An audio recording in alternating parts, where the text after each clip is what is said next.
AIMIM सदर Asaduddin Owaisi UP के दौरे पर है और वहां पर यूपी के असेंबली इंतखाबात की तैयारियों में लगे हैं। इसी के मद्देनजर ओवैसी ने बाराबंकी में मरकजी हुकूमत को लेकर और साथ ही रियासत की बीजेपी सरकार पर तनकीद की।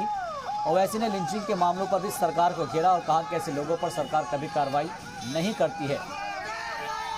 आपको बता दें कि ओवैसी ने मुसलमानों पर मुल्क में जुल्म होने का इल्जाम लगाते हुए आगे कहा कि एसपी और बीएसपी ने भी इस पर कुछ नहीं किया।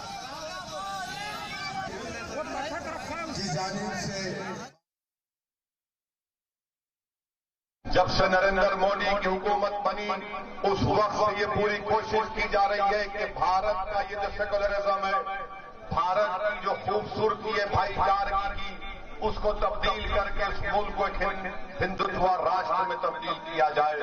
2014 से हम देख रहे हैं कि के नाम पर उस खास तौर से मुस्लिम और दलितों को निशाना बनाया जाता है। हमने देखा कि जब इख्लाफ